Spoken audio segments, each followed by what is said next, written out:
Alors salut à tous, comme promis, on va débuter cette interview en compagnie de Zakaria Atou et un des entraîneurs, Adila Alab, un des frères Alab, que vous connaissez bien évidemment.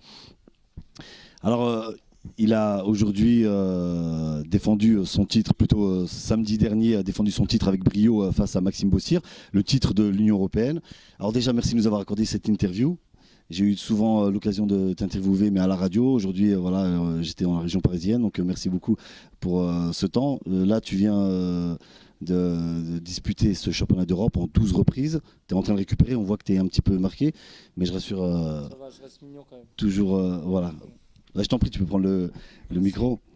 Non, Voilà. ça va, oui, effectivement. Tu restes beau gosse, bien sûr. Je sors d'un 12 rounds qui a été très engagé, très physique samedi soir.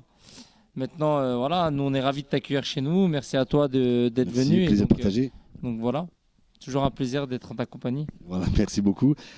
Donc comme je le disais à Zakaria Atou dans la catégorie des super welter, on va faire une brève présentation si tu le veux bien. Donc Zakaria, boxeur de 34 ans avec 25 victoires, dont 6 défaites et 2 matchs nuls dans la catégorie des super welter. Donc en gros c'est 69-70 kilos. Tu as été champion de France en 2014. Voilà, tu as défendu ton titre à 2 reprises. Tu l'as malheureusement perdu devant Franck Aranchorta. Ensuite, tu as disputé un titre de l'Union Européenne, championnat d'Europe, Union Européenne, où tu as fait un match nul contre De La Rosa, l'Italien De La Rosa, chez lui, donc en terrain hostile, hein, comme on dit. Ensuite, voilà, étant donné que c'était un titre vacant et qu'il y a eu un match nul, tu étais obligé justement de disputer encore ce titre, mais cette fois-ci, tu as réussi à le disputer à la maison, donc en France. Voilà, tu as gagné au point largement cette fois-ci. Et ensuite, pour la première défense de titre, je dis bien la première défense de titre, c'était contre Maxime Bossir, l'invaincu Maxime Bossir. Et là, samedi dernier, il y a eu 12 reprises vraiment intenses avec une décision en ta faveur. Donc, victoire au point, 2 juges à 1. Donc, c'était quoi? C'est split decision, comme on dit? C'est ça. Donc c'était vraiment un match qui était très très serré. On a à la fin du combat, Maxime Bossir a dit tout simplement qu'il se sentait lésé, qu'il se sentait volé. Qu'est-ce que tu as à dire J'ai à dire que y a des choses. Déjà, on va revenir un petit peu sur ce que tu as dit en amont. Donc effectivement, j'ai fait plusieurs championnats de l'Union européenne. Je suis d'abord parti en Espagne. Moi, contrairement à beaucoup, j'ai été chercher mon titre de champion de France à Épernay. J'ai été chercher le titre de champion de l'Union européenne en Espagne. Ensuite, je suis parti en Italie et en Normandie pour défendre ma ceinture. Donc moi, j'ai bougé. J'ai jamais été choyé comme beaucoup d'autres boxeurs. Maxime, mis à part protégé, Maxime, mis à part la Normandie, il connaît pas grand-chose. Il a toujours boxé en Normandie, il a été protégé. Moi, j'ai été bienveillant vis-à-vis de lui. J'ai toujours été bienveillant vis-à-vis de lui parce que pour moi, j'ai toujours, voilà, ça fait partie de mes valeurs de respecter mon adversaire. Sauf que il y a une phrase qui m'a déplu, c'est j'ai vu à la fin, je l'ai vu hier. À la fin, il a dit perdre contre Atou, c'était pas possible. Ben, mon gars, t'as perdu contre Zakaria Atou et c'était moi Zakaria Atou, c'était impossible de perdre contre un Maxime Bossir. Je vous le dis, moi, si j'aurais perdu contre Maxime Bossir, j'aurais arrêté la boxe. C'était impossible pour moi de perdre contre un Maxime Bossir. Je vous le dis, j'ai toujours été respectueux. Il peut pas perdre contre un Zakaria Atou. Ben, mon pote, t'as perdu première défaite contre Zakaria Atou, mon garçon. Donc voilà, pour que tu le saches bien. Voilà, donc oui, on l'a dit, on l'a bien compris, bien sûr, avec cette première défaite pour Maxime Bossir. Là, il vient de poster justement, il y a à peu près 1 heure, un message en disant qu'il avait revu le combat et que, entre guillemets, il acceptait cette défaite. Bon, il l'a pas mis texto, mais bon, là, il a compris qu'il avait fait quand même beaucoup d'erreurs et qu'il justement il allait. Si je peux me parler juste 2 minutes, tu sais, bizarrement, c'est quand ça va pas dans leur sens, ils acceptent pas, mais quand ça va dans leur sens, ils acceptent bien. Tu sais, moi j'ai vu des décisions de Maxime Bossir en Normandie. Où pour moi il méritait pas de gagner et malgré tout on l'a mis gagnant et pourtant c'est la boxe, c'est comme ça. Moi j'ai toujours respecté les juges et les arbitres, j'ai été lésé maintes et maintes fois. Ma seule et unique défaite chez les pros, elle est contre Franck Aranchorta, c'est ma seule et unique défaite et malgré tout je l'ai accepté parce que c'est le sport et c'est la boxe. Donc j'ai trouvé qu'il n'a pas été fair-play, qu'il n'a pas été respectueux vis-à-vis de ça. Il a perdu, qu'il le veuille ou non, il a perdu et c'est comme ça, c'est tout. On peut parler éventuellement d'une revanche ou plutôt tu es à C'est pas. Une revanche, je le rencontre quand il a envie, où il veut, quand il veut, qu'il mette ce qu'il faut sur la table et je le rencontre quand il veut, où il veut. Quand il veut, avec grand plaisir. Avec grand plaisir. En tous les cas, le message est passé. On va peut-être avoir un des entraîneurs, monsieur, je dirais bien monsieur Alab, hein, qui a fait preuve vraiment d'un grand professionnalisme dans le coin. Hein. Pour un jeune entraîneur, voilà, c'est tout à son honneur. Alors, au niveau de la tactique, on a un Maxime Bossir qui était plus petit, hein, je crois qu'il mesure quelques 1m75, donc 5 cm de moins, il a une allonge qui est inférieure à la sienne. Et généralement pour les tactiques qu'on essaie de faire une mise au point concernant les tactiques, c'est tout simplement de maîtriser ses adversaires. On sait que Maxime Bossir a une boxe offensive, il fait qu'avancer, c'est un véritable rouleau compresseur. D'ailleurs pendant les 12 reprises il l'a prouvé, puisqu'il a été vraiment, ça a été intense pendant ces 12 reprises. Il a distribué beaucoup de coups, plus de coups que Zakaria, mais malheureusement ils n'atteignaient pas leur cible. Il avait un très bonne condition physique, hein, puisque vraiment même à la dernière reprise ça continuait à être bien sûr intense. Au niveau de la stratégie, c'est tout simplement essayer de canaliser l'énergie de l'adversaire. Maxime Bossir, il y avait un secret au départ, hein, juste avant le combat. Elle n'est pas divulguée, mais là maintenant que c'est terminé. Le secret, c'était pas accepter la bagarre avec lui. Oui. Voilà, c'était pas accepter la bagarre. Travailler avant lui, faire ses petites sorties, ne pas rester dans l'axe. Après, Maxime, c'est un boxeur très prévisible. Ça boxe toujours de la même manière, ça cadre pas forcément, ça frappe pas. Donc voilà, pour moi, la stratégie, elle était simple. Emmanuel De La Rosa, par contre, c'était un adversaire qui nous avait mis un petit peu, parce qu'il venait pas forcément, donc fallait le titiller, fallait préparer les attaques afin de le faire venir vers nous. Mais Maxime, c'est du pain béni.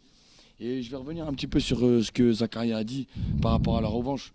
On ne te cache pas qu'aujourd'hui, nous, étant donné d'autres ambitions. Ouais, on va passer co-challenger de l'EBU. Après, voilà, nous, ce qui nous intéresse, c'est le championnat d'Europe. Maxime Bossir, pour nous, c'est une étape qui a été franchie, comme Francaro Shorta. Voilà. La défaite de Francaro Shorta. Donc même pour Francaro Shorta qui a mis justement sur les réseaux sociaux qu'il était prêt à donner la revanche aux gagnants, disons que c'est plus intéressant pour. Ouais, je vous dis, Franco. Par fierté, justement, j'avais interviewé. La fierté, depuis un moment, on l'a mis de côté. Voilà, mis de côté. Aujourd'hui, ce qu'on veut, c'est avancer notre pion. Maxime Bossir, c'était un boxeur invaincu, on l'a boxé chez lui. Moi, depuis le départ, depuis le mois d'octobre, j'en parle à Zach. J'ai dit, moi, Maxime, ça m'intéresse. C'est pas David Nicotra qui est venu vers nous, c'était nous qui étions partis vers lui. Donc voilà, on voulait donner un beau combat aux aficionados de la boxe en France. On l'a redonné. Ça a été chose faite en tous les cas. Il y a eu 12 reprises de façon disputée. Aujourd'hui, on a envie de se focaliser vraiment vers l'Europe. On espère que ce sera avant 2018. Et donc voilà, Maxime Bossir, il a fait un grand combat, mais Zach, il a été meilleur. Parce que pour être touché dès la première reprise et continuer 12 rounds. Voilà, justement, là, je voulais t'en parler justement de cette fameuse première reprise. Zakaria m'a dit qu'il avait senti le coup. Hein. Bon, il a été sonné, mais il a résisté quand même. C'était assez dur quand même pour un entraîneur dans le coin. On a été cueillis à froid. Maxime, il a craché son venin sur les 3-4 premières reprises. Mais après, Zach, il se retrouve. Mais même, il a réussi à retrouver sa boxe, mais on a été quand même un petit peu touché. Le premier round a laissé quand même des petites séquelles. Ça faisait aussi partie de la stratégie justement, parce qu'on a vu Zakaria qui est parti à fond sur Maxime. Non, il fallait absolument le surprise. Pas forcément. C'est un excès de. C'est un excès. Ça a été un excès de confiance, étant donné qu'à la pesée, Maxime, il a un peu regardé, il a titillé un petit peu. Le fameux face-to-face. Pareil, quand on est monté sur le ring, il nous a un petit peu titillé. Ça, Zach, il n'aurait pas dû réagir comme ça. Ça a été fait comme ça. Ouais. Mais voilà, je trouve que Zach, il a montré qu'il était super courageux et qu'il est champion de l'Union européenne et son titre, il n'est pas parti le voler, il est parti le chercher. Et il a prouvé qu'il avait sa place pour le BU, que ce soit contre Cédric Vitieux ou quelqu'un d'autre. On veut le BU. Et comme elle dit Rabadila, effectivement, je pense que si on n'aurait pas été touché au premier round, on n'aurait pas été bête, parce que du coup, l'excès de confiance à vouloir y aller, et rentrer dans son jeu, je pense que si on n'aurait pas été touché au premier round, le combat aurait été encore différent, parce que malgré tout, il m'a quand même. Ouais, absolument, parce qu'il m'a quand même. Il faut revenir. Je sais qu'il y a encore 11 rounds à faire derrière, et il me touche vraiment sur le premier. Je suis touché. J'ai laissé quelques séquelles sur le premier round, donc il faut revenir sur 11 rounds derrière. Et malgré tout, on est revenu, on a géré. Après, j'ai commencé à reprendre mes esprits et à revenir et à mettre la stratégie en place. Donc voilà. Et concernant justement les prochains combats, je suppose que maintenant, toi, ton principal objectif, étant donné que tu as 34 ans, on n'a pas 25 ans, c'est peut-être pas 34 ans. Toujours aussi frais. Toujours beau gosse, ça je l'ai précisé en début de combat, mais j'ai pas envie de te contrarier, je te dis la vérité. Mais là, aujourd'hui, tu es classé, je crois, 4e ou 5e au niveau de Non, l'EBU. je suis avant. Il devrait y avoir des changements suite au combat que tu as disputé avec, j'étais en fait très simplement, j'étais classé 4e, EBU, sauf que les deux, enfin les personnes qui étaient devant moi, c'est des personnes qui n'aspirent pas à des titres. Des titres européens. Donc normalement aujourd'hui on parle de légitimité. J'ai la légitimité pour pouvoir effectuer un championnat EBU, enfin c'est un championnat d'Europe. Maintenant quoi qu'il en soit, je vous le dis, hein, on n'a pas envie de perdre de temps. Si maintenant on nous met des barrières pour disputer encore un championnat EBU, derrière on s'orientera peut-être sur une demi-finale mondiale, on verra ce qu'on fera. Mais quoi qu'il en soit, on aspire à évoluer et à passer encore un cap. Donc voilà. Concernant cette demi-finale justement, on a Cédric Vitu qui veut disputer cette demi-finale mondiale contre un autre Italien, je crois le numéro 1 italien. C'est ça. Voilà, et donc normalement là il peut garder son titre. Ouais, de toute façon, même en disputant cette demi-finale. Je pense qu'il va le garder. Par et contre, il a raison. S'il dispute un championnat du monde, il va forcément l'abandonner. Emmanuel, non, c'est Blandamoura. Ouais, c'est dans la catégorie des points moyens. C'est justement de quoi qui j'ai pas compris. L'adversaire que Cédric Vitu avait boxé justement pour Flodoglio, je sais pas quoi là. Voilà. Flodoglio, Orlando Flodoglio, justement devrait disputer ce titre européen. Donc après, il devrait peut-être être là-dessus, je sais pas, je crois qu'il a pas été, qu'il est redescendu, qu'il a perdu des places, enfin je sais rien. Quoi qu'il en soit, Vitu il a raison, si demain il a pas une opportunité mondiale et qu'il a raison de garder son titre, moi je ferais la même chose, hein, je comprendrais. Je vois pas pourquoi il lasserait son titre. Maintenant, peu importe, nous que ce soit Vitu, que ce soit n'importe qui, ce qu'on veut aujourd'hui, c'est faire un championnat d'Europe. Donc contre Vitu, ce sera une magnifique affiche. Contre quelqu'un d'autre, ce serait une magnifique affiche également. Donc voilà, quoi qu'il en soit, nous c'est ce qu'on veut faire. Donc après c'est tout. Ce sera ce qui se fera. Voilà, donc Cédric Vitu, tu connais bien ce boxeur. Est-ce que tu as l'occasion de croiser les gants avec lui pour préparer par exemple des combats ou comme tu l'avais fait justement avec Maxime? Ouais, on a mis les gants mais il y a très longtemps et vous savez, comme je l'ai dit face à Maxime, les mises de gants ça veut rien dire du tout. Mise de gants ça veut rien dire il y a très longtemps, il y a quelques années en arrière, donc ça veut strictement rien dire. Cédric c'est un très grand boxeur, il a montré à travers ses défenses de titre qu'il était présent, il nous a notamment fait un magnifique combat, son dernier combat c'était magnifique, il a fait un très beau dernier combat, franchement même moi j'ai été impressionné par ce combat là. Donc voilà, aujourd'hui il est champion, il n'est pas champion par hasard, donc ce sera un combat très dur si demain je devais être amené à le rencontrer, c'est tout. Mais après on se préparera comme tous les autres combats. Voilà, tu partiras bien évidemment confiant. Bien sûr, voilà. Bien évidemment. Pour en revenir justement à cette victoire, ce combat que tu as disputé contre Maxime Ossir, alors certains disent qu'il aurait mieux fallu plutôt un match nul, puisqu'il y a eu une décision de juge à 1, ce qui aurait permis bien sûr de conserver ta ceinture, et aussi pour Maxime de conserver son invincibilité. En tous les cas, que ce soit match nul ou bien la victoire, dans les deux cas, de toute façon, tu aurais gardé ta ceinture. Donc, vous savez, moi je suis quelqu'un de très objectif. Quand je perds, je perds. Quand je gagne, je gagne. J'ai pris à chaud, tout le monde forcément à chaud. Quand on parle d'une décision, on est ça. À chaud, c'est compliqué. Il faut toujours prendre du recul sur ce qu'on dit parce que quand on réagit à chaud, c'est jamais bon. La réaction à chaud est jamais très bonne. Pour avoir pris du recul et avoir vu le combat, sincèrement, il ne mérite pas de gagner. Aujourd'hui, il ne mérite pas de gagner pour avoir le combat. La boxe, c'est pas avancer comme un taureau et se prendre des bus dans la bouche. C'est pas ça la boxe. Ça n'a jamais été ça. Et voilà, maintenant il a un gros cœur, il a un gros physique, il est dur au mal. Il est dur au mal, je pense, il est jeune encore. Mais vous savez, quand on parle d'espoir aujourd'hui en France, des espoirs pour moi, des vrais espoirs, c'est David Papo, c'est Samir Mashrou, c'est Souleymane Sissoko, c'est Yannick Déez. C'est ça les vrais Charat, c'est Dylan Charat, c'est ça les vrais espoirs aujourd'hui. Je suis pas sûr aujourd'hui que face à ces garçons-là, ils fassent quelque chose, Maxime Bossière. Les espoirs, ils sont là. C'est eux le futur de demain et qui vont faire la boxe en super welter. Donc voilà, après il a perdu. Après, moi, j'ai pas fait le meilleur combat. Je vous le dis, hein, les gens qui me connaissent le savent. J'ai pas fait le meilleur combat, mais malgré tout, j'ai quand même gagné. Donc voilà, il a perdu. Je pense que c'est ton expérience qui a fait que tu as gagné. Mon expérience, c'est que et je vous ai dit, après le premier round, ça a joué également. Le premier round, ça a joué. La physionomie aurait été différente. Ouais, je pense. Après, c'est la boxe. La boxe, il y a jamais de fin. Voilà, la boxe, c'est jamais écrit. On sait pas ce qui peut arriver en boxe. Maintenant, le principal, c'est que la victoire soit présente. Je l'ai battu, là, sa première défaite, ça rappellera toute sa vie. Zakaria Atout a battu la première fois de ta vie. Je te le dis, que tu le veux ou que tu le veuilles pas, c'est comme ça et c'est marqué. Donc voilà, après, ce qui m'embête juste très sincèrement, c'est que moi j'ai fait preuve de fair play et de respect vis-à-vis de lui depuis le départ.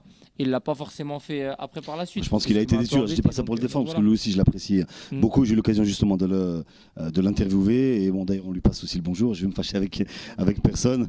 Salut Maxime. Voilà, c'est un boxeur qui est vraiment qui a un gros cœur. Bon, il a été frustré, c'est normal après le combat, mais je pense qu'avec du recul, il s'est aperçu en visionnant le combat, il l'a dit de toute façon, qu'il a fait beaucoup d'erreurs, qu'il va travailler justement, et voilà. Donc, comme on dit, on le dit, un grand homme l'a dit, on ne perd pas, on apprend. Oui, voilà, c'est sûr. On est seulement dans l'art, il me Absolument, semble, c'est ça. Absolument. Donc, maintenant, je lui souhaite du bien, moi, vous savez, je lui souhaite du bien, j'espère que ça ira bien pour lui et je pense qu'il va rebondir parce qu'il a une grande détermination, une envie. C'est juste, je vous ai dit, bien encadré en plus. Vous savez, c'est cette petite phrase et ce petit manque de respect à la fin du combat qui m'a un petit peu gêné et de dire ouais, perdre contre Atou, voilà, moi c'est quelque chose qui m'a gêné. Maxime Bossier, c'est personne. Et le seul exploit qu'il a fait, il a été fait face à Franck Arochorta et voilà, c'est la seule chose qu'il a fait en boxe, c'est tout. Après, on lui souhaite de faire encore d'autres belles choses en tous les cas. Eh bien, de toute façon, là, on voit bien que là, ton principal objectif pour l'instant, c'est peut-être de défendre ton titre un peu plus tard. Là, tu vas te reposer un petit peu quand même. Tu as fait 12 reprises. Tu es légèrement marqué, mais toujours beau gosse. On est bien d'accord. Et voilà, il y a encore quelques courbatures. Et là, pour l'instant, il n'y a pas d'autres adversaires. Peut-être un challenger officiel ou bien. Parce que là, c'est la première défense. C'est que la première défense. Ouais, mais on va voir. On prendra le temps. On va discuter. On verra. Pour le moment, on savoure et on verra par la suite. On a le temps de ça encore. On verra par la suite. Pour l'instant, on savoure avec mon staff, avec mon équipe et on en parlera plus tard. Voilà. En tous les cas, merci de nous avoir accordé cette interview. C'est vraiment gentil. Alors ça s'est fait. Je suis vraiment heureux. Et merci aussi à l'entraîneur, un des entraîneurs, Monsieur Alab. J'ai bien Monsieur Alab qui a fait. Et Ali qui sont pas présents, mais qui font partie du staff. Voilà. Lequel qu'on salue justement, bien évidemment au passage.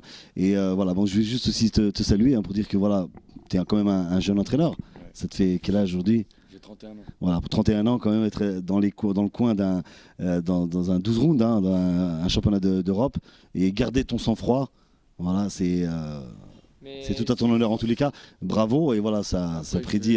C'est de bon augure justement pour la suite. C'est que j'ai 31 ans, ça fait 10 ans quasiment que je suis entraîneur. Cette année, on a eu 4 champions de France. Ah ouais, on a eu un champion chez les seniors, j'en ai eu 2 chez les juniors, on en a eu un chez les cadets. On a eu des demi-finalistes seniors. On est le club en France qui a réalisé le Grand Chelem, donc on est les seuls. Je trouve que j'ai 31 ans, mais j'ai baigné dans la boxe depuis l'âge de 5 ans. Donc j'ai réalisé des choses à 30 ans que certains ne l'ont pas fait à l'âge de 60 ans. Et j'ai encore faim, mon objectif c'est d'être le meilleur. Avec mon frère Aziz et mon frère Ali, notre objectif c'est de finir au Madison Square Garden. En tous les cas, je vous souhaite. C'est le but ultime. En tous les cas, pour les boxeurs, justement, de boxer au Madison Square Garden, mais aussi pour les entraîneurs d'être dans le coin, justement, dans ces magnifiques salles. Ben moi, ça a été un honneur déjà au mois de juin quand Zach m'a sollicité pour la défense pour le championnat de l'Union européenne. Pour moi, c'était un honneur. On avait fait le tour un petit peu chez les amateurs. Chaque année, on prend 2, 3, voire 4 titres. Et voilà, Zach, c'est mon grand titre chez les Zakaria. C'est le plus grand titre pour l'instant. C'est le plus grand titre chez les professionnels. Et c'est que le départ, c'est que le début, ça. On espère. C'est que le début, ça. On espère continuer dans cette voie. Voilà, en tous les cas, c'est de bonne augure pour la suite. Ça a été aussi une bonne décision, une sage décision aussi de faire confiance aux frères Alab, tout simplement. On les appelle les frères Alab, c'est ça. C'est ça. Les frères Alab, ça veut dire boxe. Ça a été l'une de mes meilleures décisions, effectivement. Je pense avoir appris sur plein de choses. On s'est professionnalisé. Je me suis plus professionnalisé avec eux. On néglige, ils sont très durs avec moi, surtout Abadila est très dur avec moi dans le cadre de ils ne ménagent pas dans la préparation. Mais voilà, aujourd'hui c'est la famille. Au-delà, c'est mon entraîneur, c'est la famille, c'est mon confident.